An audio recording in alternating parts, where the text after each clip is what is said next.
muerte de Cristo. Vamos a ver todo, que desde que fue profetizado hasta los sufrimientos de la mente que tuvo que pasar el Señor, todo el sufrimiento que tuvo que pasar desde lo mental, físico y todo. Y adivine qué, todo está en la escritura. All right. Ok, so número 1, fue profetizado. Isaías 53, versículos 4 al 5. Ciertamente llevó nuestras enfermedades y sufrió nuestros dolores. Y nosotros le tuvimos por azotado, por herido de Dios y abatido. Mas el herido fue por nuestras rebeliones, molido por nuestros pecados. El castigo de nuestra paz fue sobre él, y por su llaga fuimos nosotros curados. Hermana, y también Daniel capítulo 9, versículo 26. Y después de las 62 semanas se quitará la vida al Mesías, mas no por sí. Y el pueblo de un príncipe que ha de venir destruirá la ciudad y el santuario. Y su fin será con inundación. Hasta el fin de la guerra durarán las devastaciones. La muerte del Mesías o del verdadero Cristo ya estaba profetizado ya estaba profetizado que iba a ocurrir. Ahora el segundo es que esto ya era conocido de antemano por Dios. Ok, segundo punto. Primera de Pedro, capítulo 1, versículos 19 y 20. Sino con la sangre preciosa de Cristo, como de un cordero, sin mancha y sin contaminación, ya preordinado ciertamente desde antes de la fundación del mundo, pero manifestado en los postrimeros tiempos por amor de vosotros.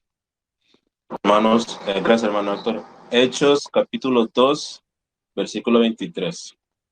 A entregado por determinado consejo y presencia de Dios, tomándole vosotros, le matasteis por manos inicuas, crucificándole.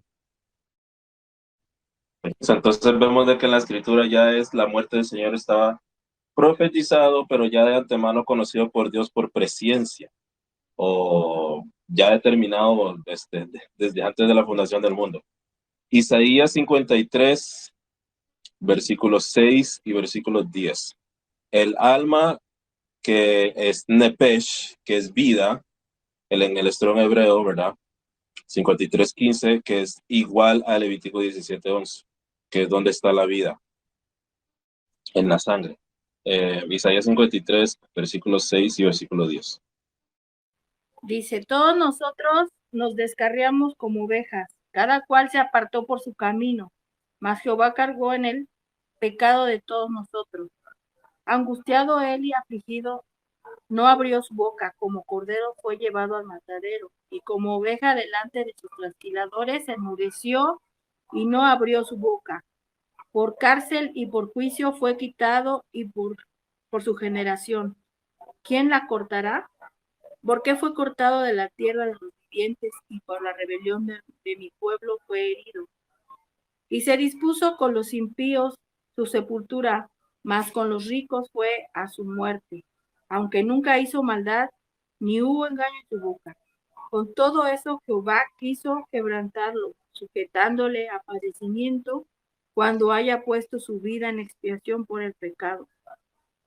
Verá linaje, vivirá por largos días, y la voluntad de Jehová será en su mano prosperada.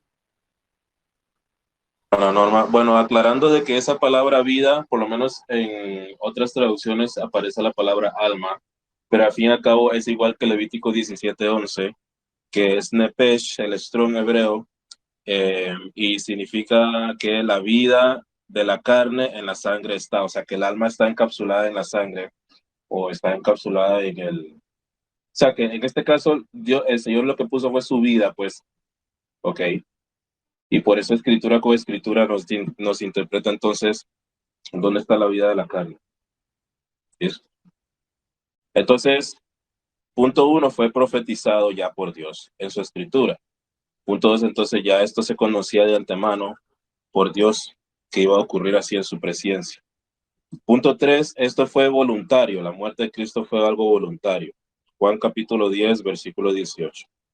Nadie me la quita, sino que yo de mí mismo la pongo. Tengo poder para ponerla y tengo poder para volverla a tomar. Ese mandamiento recibí de mi Padre. La muerte de Cristo fue algo voluntario, no fue algo forzado. Okay.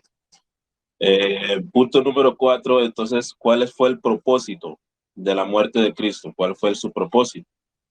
Primera de Tesalonicenses capítulo 5, versículo 10. El cual murió por nosotros para que, o que velemos o que durmamos, vivamos juntamente con él. Sabemos obviamente de que el Evangelio es que Cristo murió por nuestros pecados, según las Escrituras, fue sepultado y resucitó al tercer día, según las Escrituras. Pero al fin, el propósito del mismo era para que nosotros podamos vivir con Él para siempre, ¿ya? O vivir, estar juntamente con Él. All right. Número 5, el resultado de la muerte del Señor. ¿Cuál fue el resultado de la muerte del Señor? Para convertirse entonces al fin y al cabo como el Salvador. Primera Timoteo capítulo 4, versículo 10. Que por esto mismo trabajamos y sufrimos oprobio, porque esperamos en el Dios viviente, que es el Salvador de todos los hombres, mayormente de los que creen. El resultado de la muerte de Cristo era para pues convertirse en el Salvador de todos los hombres, incluyendo mujeres, obviamente, pero que mayormente para los que creen en Él. Listo, ok. Entonces, punto 1 fue profetizado, 2 ya era conocido esto de antemano por Dios por presciencia. Fue voluntario, el propósito era que vivamos juntamente con Él y el resultado es el Salvador. Ok, entonces, términos de su muerte. Los términos de su muerte. Número 1, expiación, que es lo mismo que reconciliación. Romanos capítulo 5, expiación, que es reconciliación. Entonces, ok, Romanos capítulo 5, versículo 11.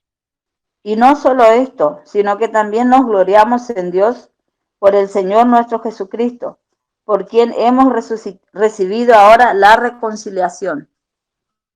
Muy interesante, por lo menos en la King James, esta palabra reconciliación en inglés está ahí como atonement, que es expiación. Ok, entonces expiación, reconciliación, expiar por el pecado con su sangre, que al fin y al cabo que es por medio de la sangre del Señor que nosotros hemos reconciliado por Dios, justificado ya. Ok. Y la otra es la propiciación. O sea, palabra propiciación significa que satisface, la palabra propiciación significa que satisfaces a quien le debes, ¿ok? Con la propiciación ya al que le debemos o le debíamos ya nosotros, por lo menos los que creemos, ha quedado satisfecho con la muerte del Señor. Primera de Juan 2:2. Y Él es la propiciación por nuestros pecados, y no solamente por los nuestros, mas también por los de todo el mundo. Claro, ni el agua. Entonces, los términos era para expiar o reconciliarnos con Dios, ¿ok? Y para que con su muerte Dios quedara satisfecho, ya está satisfecho, ya no debemos nada en términos del pecado, ¿verdad? No debemos nada, está todo pago. 3 fue por sustitución. Juan capítulo 10, versículo 11. Yo soy el buen pastor su vida da por las ovejas. Entonces el Señor dio su vida por nosotros. Obviamente ya no nos toca a nosotros recibir el castigo porque el Señor lo recibió por nosotros. Gloria a Dios por eso. Punto 4, redención. Estos son términos, ¿verdad? Los términos de su muerte. Número 1 era expiación o reconciliarnos con Dios. Propiciación, satisfacer a Dios. Ok, con el sacrificio. El siguiente es el Dios su vida por nosotros y la otra es la redención.